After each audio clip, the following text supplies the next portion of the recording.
Hi, I'm Diamandia. I am the owner of the store Diamandia. I started my company about 2 years ago. I started this company. I had no plans on starting this company, actually. There was no business plan, there was no strategy, there was no, this is what your future is going to look like. I was dealing with a lot of health issues in my body for many years, and I really decided to share about those issues on social media.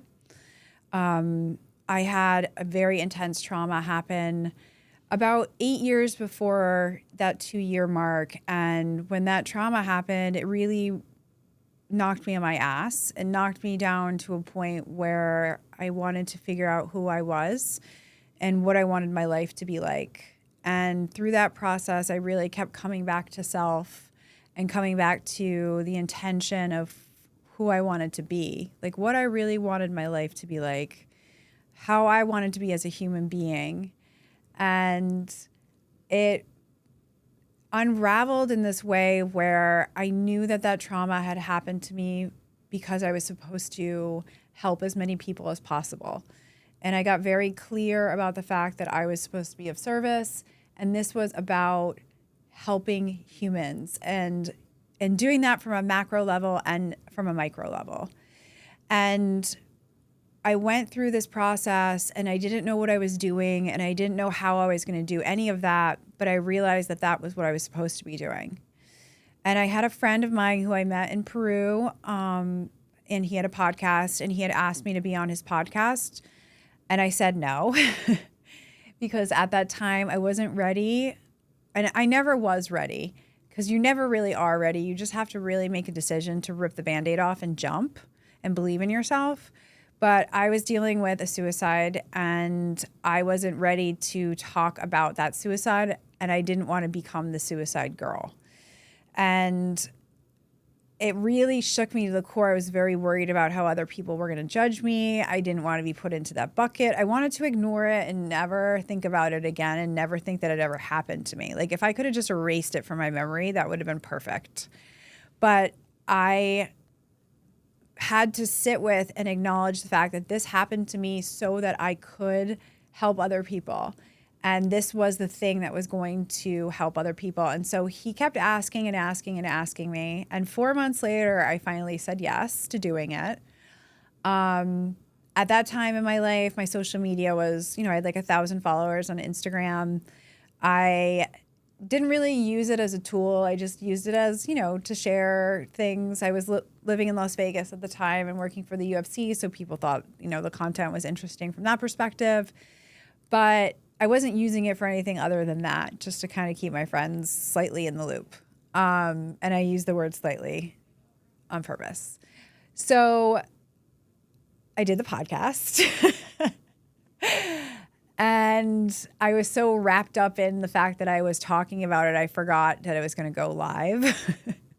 So I recorded it. I was putting myself through so much stress and so much pressure over just doing the podcast that I forgot about the thing happening. So I did it. It went over, forgot about it. 6 weeks later, it went live and it went viral.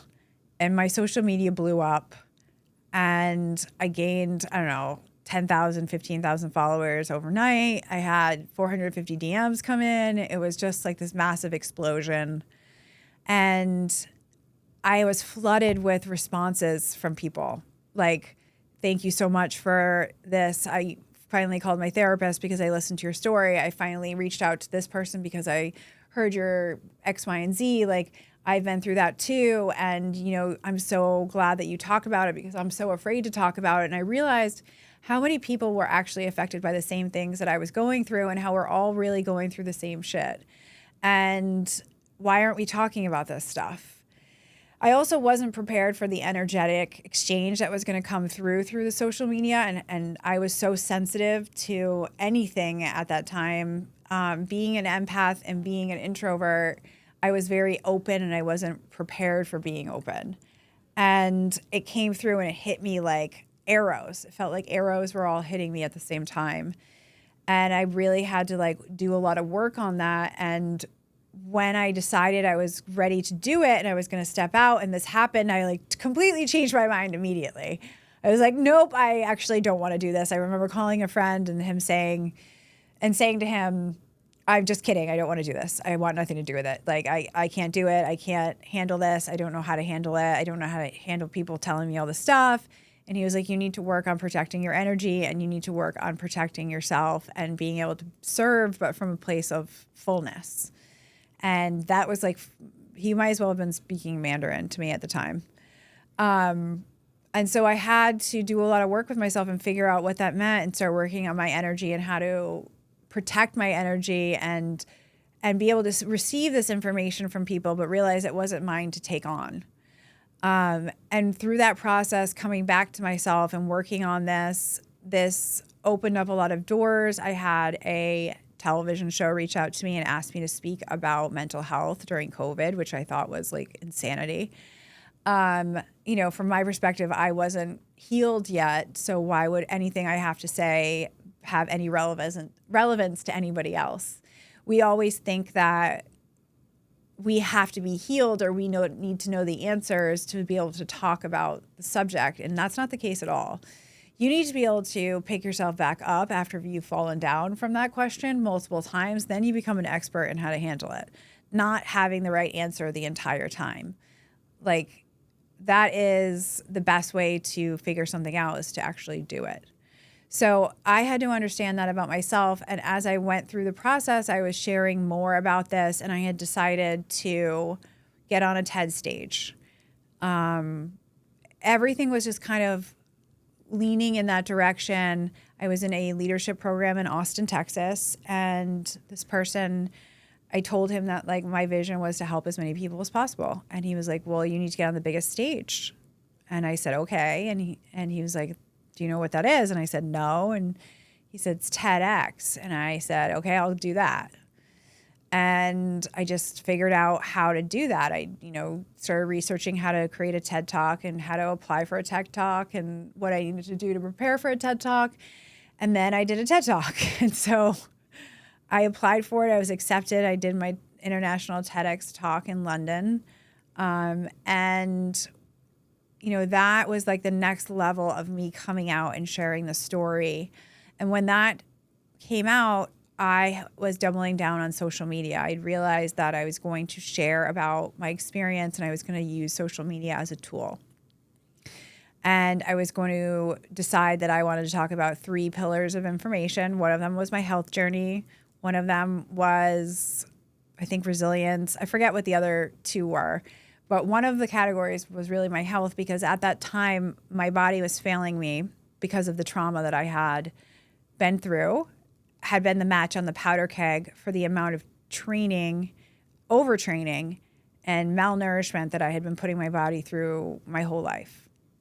So I was overtraining, over exercising, not recovering, pushing my body. I was under extreme amounts of stress, and I was starving myself.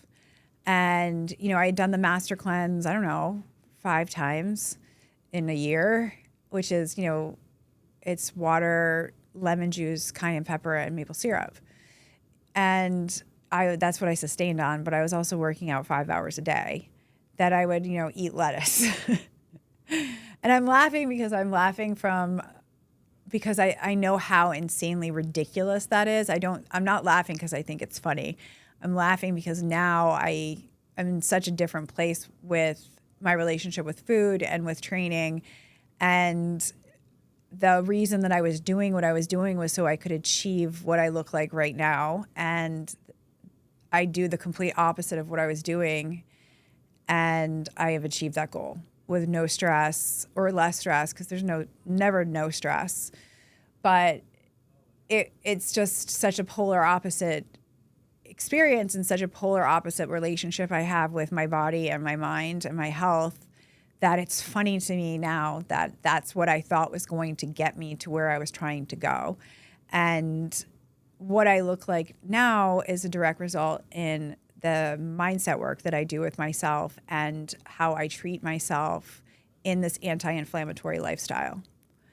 So I live a complete anti-inflammatory lifestyle the best that I can. We can't necessarily have no stress in our lives, but I try to minimize that to the best of my abilities or manage the amount that I take on, meaning I do a lot of mindset work with myself. But at that time, I didn't know really about any of this. All I knew was that I was going to be helping people and I was going to be pumping out content on social media in 3 pillars of information. And so I did. I pumped content out. I didn't know how I was going to convert. I didn't know how I was going to make money. I didn't know how I was going to cover my costs. I didn't know anything. I just had to believe in myself. And because I was dealing with all these health issues, inflammation was one of the biggest issues that I had been struggling with. I would blow up like a balloon. I would be at a restaurant, I would eat something, and then all of a sudden I would break out in hives. I would have cysts and pustules all over my body, or any scar or scab that I have would internally come out like I was boiling from the inside out. That's what it felt like. I was boiling from the inside out. And then my body would expand. So I would boil from the inside out. I would have pustules. I would have this massive histamine reaction. Like it was like hives met, I don't even know. It was like hives met shingles met a fever. And I would blow up 3 pant sizes while I was in public. And I would have to pack clothes for trips in 3 sizes because I wasn't sure what my body was going to do when I got on the plane. And it started really fucking with my mental health, and I couldn't heal and I couldn't get anywhere. And I felt like no one was helping me and it wasn't going fast enough and I couldn't manage. It was stressing me out so much. So that's what I was dealing with when I decided that I was going to be sharing all of this stuff on social media. I was also dating someone at the time who lived in the UK, and I was traveling back and forth to London every 3 weeks about. So I was getting on planes. I was traveling the world. I was also in a real estate deal in Austin, Texas, and my business partner lived in Los Angeles. So I was between Austin, LA, Rhode Island, and the UK. I had friends in Bali. I was all over. I went to Bali, I went to Paris, I went to Spain. It was just everywhere all the time that year. I spent a lot of money in travel. And my body was inflaming and shrinking and inflaming and shrinking. And I was sharing about this, and I started really trying to figure out why I was inflaming so much. And I started following a bunch of supermodels on Instagram because I was like, these girls travel to Fiji for a photo shoot and they don't blow up like the Stay Puft Marshmallow Man, and I'm landing and I look like I'm so bloated and so swollen and so puffy and in pain. So I was like, what are they doing? And I started seeing the body treatments that they were doing. And I really, I started contacting the people they were talking to. I started contacting different doctors that I had found.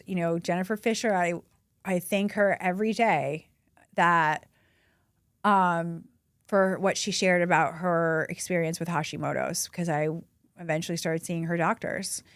And it was because other women were sharing about what they were going through online. I was able to find better healthcare, and I was more committed to sharing my story. And so I kept seeing that, and I started seeing different endos. I started seeing a biohacking functional medicine doctor, Dr. Pulvin, who I talk about and have had on my Instagram lives. We've done a lot of work together. But though I found 2 great doctors that really helped me, and I was also sharing about the processes that I was going through and the treatments I was getting before and after I was flying out. And through this process, I ran out of money and I couldn't afford to continue doing $1,000 treatment before a flight and $1,000 treatment after a flight. I had to really figure out what the deal was. I needed to consolidate cash. And we go get a facial. I say this all the time. We go get a facial and then we come home and we have our skincare routine. So I was like, where's this routine at home for me to maintain this body sculpting treatment that I got? There was none that I could find. I had found a wooden paddle. I really had educated myself because I had been seeing all of these specialists all over the world, and the lymphatic treatment area is a very niche group of people. And they started very much educating me on how to really sculpt your body. I started seeing the tools they were using. I started seeing how they were using it. I got like a PhD in lymphatic sculpting from these women who are the best of the best. It was J-Lo's lymphatic masseuse, Elle Macpherson's lymphatic masseuse I was seeing. And it worked. I mean, I showed the before and afters. I've shown how my body has shifted, and you guys have seen my body morph. I lost almost 85 pounds now. And it wasn't me going in to lose the weight. It was me going in to heal my body. I had to let go of the weight, my pant size, because I was so wrapped in that being the validation of myself. Like I wasn't worth X, Y, and Z if I didn't fit into a certain size. Once I let go of that and really started healing my body from the inside out and being like, this is what I'm doing. I'm healing, and my body's going to do whatever it needs to do right now, and I need to be okay with it.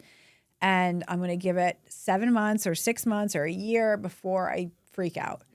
So understanding that and knowing, trying to manage that, let's just say that it's not understanding, because it's not easy to do that. It's not easy to just be like, this is what my body's going through and it just needs to heal, because you think you can control your own body. So I'm at that point in my life where I'm sharing all of these treatments. I'm traveling the world. My TED Talk goes live. My Instagram blows up.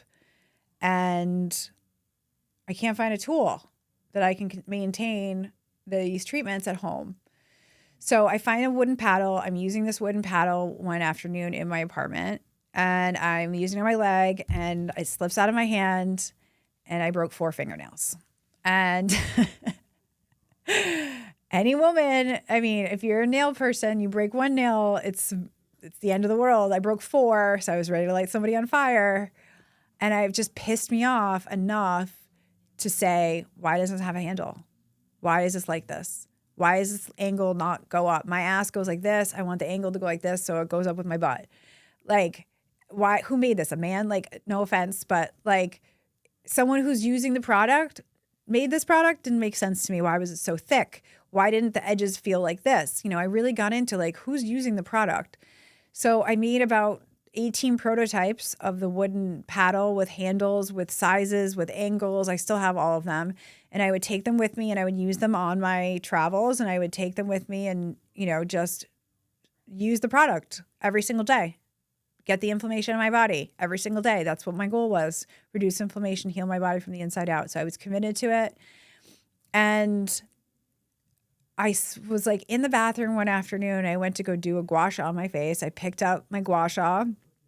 It was made of this black stone. And it just like hit me. I was like, why is this made of black stone? Why am I using this paddle that's made of wood and I'm using black stone on my face? And so I went into basically a 2-month deep dive into the different types of stones and their different healing properties. And I found out that Bienstone, traditional Chinese Bienstone, has the highest healing frequency of any stone.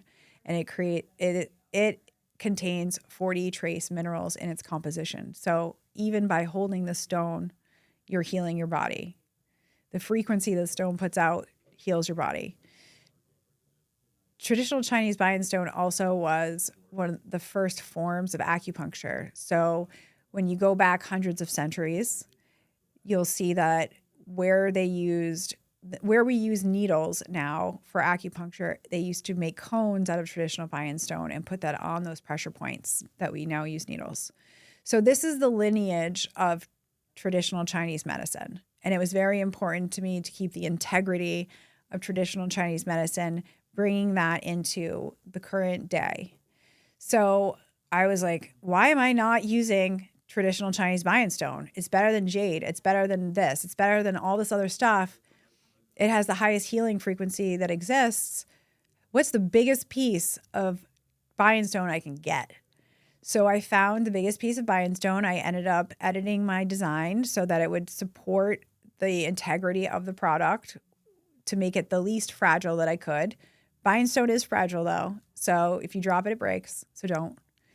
But it was like such an aha moment.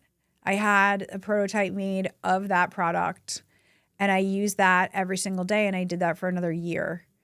And you guys had watched my body continue to transform and continue to morph and continue. And I was implementing other elements into my practice, my daily life, that's part of what's now the 7-day reset, and becoming consistent with them. And so you're seeing the other elements, adding the dry brush in, adding in, changing it to buy in stone, adding in the meditations, changing my workouts to low impact and 15 minutes only instead of high impact and intensity, changing my night routine, changing my morning routine, how I was eating, what I was eating, how much I was eating. I started eating a lot more food and just focusing on being anti-inflammatory. So all of these things were happening at the same time. And I was consistent with all of them. And then I put up a link on Instagram. And I threw together a Shopify store I took pictures with my iPhone. I didn't have a photographer. I shot the phone. I shot it on my table in my dining room. I edited it out so it had a white background, and I put it up. And I threw a link up on Instagram stories, and I sold 545 minutes. And that's how my company was born. I had no idea. I had no inventory. I had no idea how I was going to do any of this. I didn't even have I didn't have boxes. I was leaving to go to Cartagena, Colombia, like the next day. So I was going into a Joe Dispenza meditation event, and I had 500 orders, no boxes, and no idea how I was going to get any inventory. And so that's how my company was born. And it's just coming back to how I'm going to help other people be a better version of themselves, and really coming back to what's preventing me from being a better version of myself, and then my evolution, and then how that transforms into a product for you guys. So everything that's on my website is because I couldn't find something that I liked in our current world. The dry brush, which I forgot your dry brush. So sorry. But, oh God, damn it. Sorry. It's all right. I wrote it down too. So, for example, the dry brush, I couldn't find anything with the texture that I actually liked. Everything was either too soft, most everything was too soft, or I found one that was hard enough but didn't have a handle, and it was really awkward to hold, and I just hated everything. So I created my own dry brush. The oil, every single oil that I found has stained my clothes and stained my sheets, and I've spent thousands of dollars on sheets and clothes, and I got tired of doing that. So I wanted a clean oil that wasn't going to stain your clothes and wasn't going to stain your sheets. So I came out with my unapologetic body oil. The eye mask, I couldn't find anything. The eye mask, that was actually giving me a blackout curtain for my face. I wanted a blackout curtain for my face. Nothing was doing it. I got some great eye masks, but I would wake up and they would be like all over there or like across the bed, and that wasn't helping the problem. So I created the eye mask. So every single product that I have is because I couldn't find what I wanted in the market. And then the evolution of the body gua sha has turned into a stainless steel version for two reasons. The first one was I wanted to create a stainless steel version that you can put in the freezer. I wanted to incorporate cold. And I couldn't put the buy-in stone in the freezer because it's already fragile, and putting it in the freezer will make it even more fragile. So I wanted something that was indestructible. I could run over with a car because people were dropping these, I've dropped one in 4 years, which I didn't get how people drop them. Like, cause I was like, I've never dropped one. And then I dropped one like the other day, the first time in 4 years. So I wanted something that you could run over with a car, and I wanted something that could go in the freezer. So I wanted cold incorporated, and I wanted indestructible incorporated. So the body gua sha, I now have the Goddess Platinum version. It is a more intense lymphatic experience, and it's also, you can put it in the freezer so it depuffs even faster.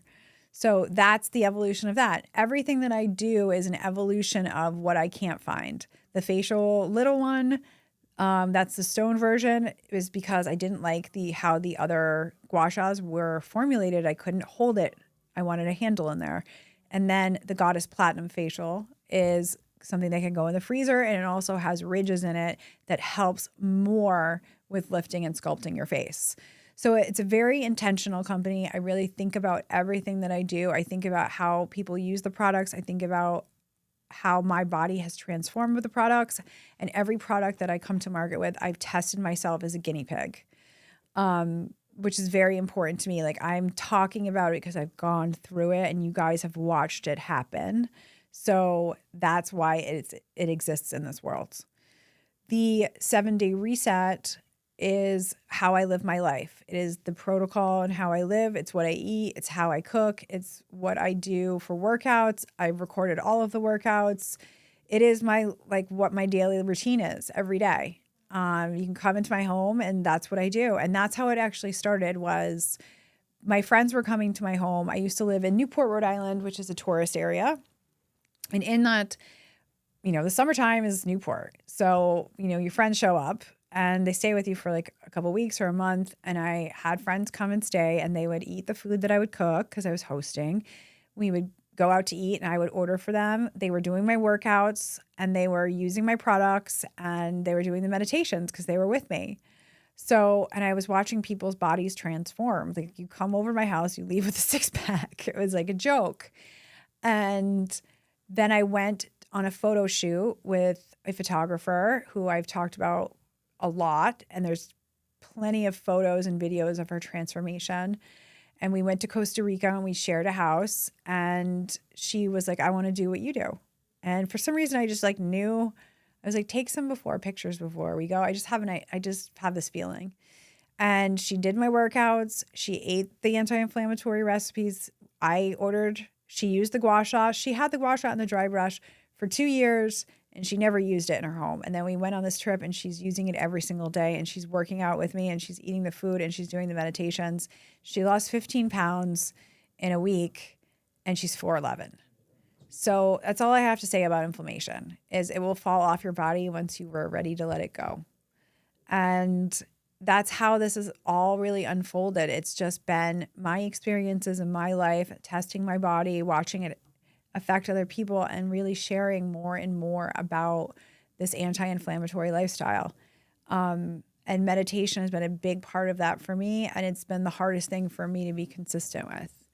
So, I meditate an hour every day, and that's very difficult to start with. I recommend just doing 15 minutes and being consistent with your 15-minute meditation, but calming your nervous system and resetting your nervous system will change how you manage stress and how your body reacts to what comes in. And I'm someone who is used to being in intense situations. I'm used to being in high pressure situations. And I'm used to, my body has become used to always being in fight or flight. So I had to retrain my nervous system to calm down, to relax, to chill out. And that all of the stress and pressure that was coming in for me wasn't mine, and it wasn't mine to take on. And I needed to put it outside of myself. And it existed and it was stressful, but it wasn't mine to hold. And that's hard to do, especially if you've trained your body for 40 years to do it a different way. So that is the biggest work for me currently. I can consistently do anything. Meditation is still something that even today, I struggled with every morning. Every morning I struggle with it. I struggle with doing it because I'm like, an hour and a half. Like, I could do so many other things, but I have to do this work with myself. And if I don't, I unravel. And I watch myself unravel. And then I say to myself, why didn't I do the thing that I know this would fix this problem? I'm just stubborn as shit, like all of us. Why do it the right way when I could do it my way wrong for so many times until I learn the lesson? So that's how my company was born. That's why I created it. And that's how it, formulated through social media. Is really somebody pushed me out of my comfort zone. Sound familiar? Wasn't me this time. It was somebody else pushed me out of my comfort zone. I pushed back. I finally surrendered to it. And then everything changed. And then I realized that I needed to double down on myself and keep doing that. And so I kept putting myself in leadership programs and putting myself in containers with people that were further along than I was on their journeys and their experiences. And I wasn't the smartest person in the room. It was very important for me to put myself in rooms where I wasn't the smartest person. And so that is hard. That can be hard to do when you end up in a place with certain companies or certain consulting groups where you're brought in as the expert. You become used to being the expert, and then you have to put yourself in rooms where you're not the expert intentionally. So I was trying to do that, and it pushed my growth exponentially, and it pushed me into this position where, I have a company now, and this is what it's doing. It's going out there to help as many people as possible. Some of the questions that I get consistently on social media is, how long is this going to take? How long before I start seeing it transform in my body? And that is a very individual question that I can never answer, honestly, because I don't know your body and I don't know what shit you're putting in yourself, and I don't know how stressful your relationship is at home with your partner, or how your kids treat you, and what your job's like, and what you're putting in your mouth, and how you manage stress. But you can't throw trash on the floor while you're vacuuming, is what I like to say. So you have to manage what's coming in, and that will help your body transform faster. So I've seen and heard stories from women who noticed a difference in 3 to 4 days, and men. And I've had people reach out and say it's been 2 weeks. I've had a woman who was in her 60s tell me that she's never worn shorts in her entire life, and she's able to wear shorts for the first time because her cellulite is gone, and she's finally confident enough, and it's because of using the Body Gua Sha. So I can't say it's going to be a day or a month or a week. All I can say is it will happen when it happens, when you're ready to really manage what's coming into your life, and be consistent with using the dry brush and the Body Gua Sha every day. Some of the other questions I get all the time is, what's the best way to combat cellulite? Cellulite has a lot of stigma to it. So cellulite is basically the compression between layers in your legs and your ass that creates dimples. So there's inflammation on top of your skin that's causing pressure, which will cause those dimples to happen. So removing that inflammation as quickly as possible and boosting the circulation in that area as quickly as possible will get rid of cellulite the fastest. There are multiple elements to doing that. One of them is dry brushing. The other one is using the Body Gua Sha. The other one is, how much inflammatory food are you eating? How are you managing your stress? What kind of exercising are you doing? I usually ask people to do less, which blows their mind, because you think that this is a numbers game of calories in equals calories out, right? And if you're at a deficiency, you'll lose weight. That's not the case when your body's in fight or flight and you're inflamed. That math doesn't work. That math goes out the window. You're in a place of nourishing your soul and nourishing your body and making your body feel safe so it's not in fight or flight. That's what you need to accomplish. Feeling safe so you're not in fight or flight, so that your body can calm down, your nervous system can reset, and you're nourishing with healthy foods, and you're removing toxins from your body every day. Removing toxins from your body every single day is going to change the rate in which cellulite comes and removes itself from your system. So I've seen people, a week goes by and cellulite can be gone. And I've seen people, it takes longer. It depends on really how honest you're being about those elements that I've just talked about. The 7-day reset is a great cellulite remover. I have a cellulite reducing coffee scrub as well. So I'm about to launch a bridal set. So that bridal set is all of the elements that you need to reduce inflammation as fast as possible. If you have a big event coming up, if you have a red carpet event coming up, if you're a bride, if you're a bridesmaid, if you're stressed out about how heavy you are, puffy you look, this is the fastest way to get inflammation off your body. It has the Goddess Platinum Body Gua Sha. It has the Goddess Platinum Facial Gua Sha. It's the dry brush. It's the oil. It's the cellulite reducing coffee scrub. And it's the Glow Up Nourishing Body Polish, which is an anti-inflammatory body polish. So those things all together, you will drop I don't like saying wait. You will drop inflammation as fast as possible. I think that's all I have today. Thank you, everyone, for listening to this episode. I really appreciate it. Please leave comments below on any information that you want to hear from me based off any of the content you see online of me. I'm happy to dive into and answer as many questions as I possibly can to pump out as much content for you guys that will help you along in your journey or your experience of whatever it is you're trying to accomplish with your body, with your mindset, with your business, whatever it is you're looking to solve. I'm here to support that. So please let me know. And I really appreciate everybody for following.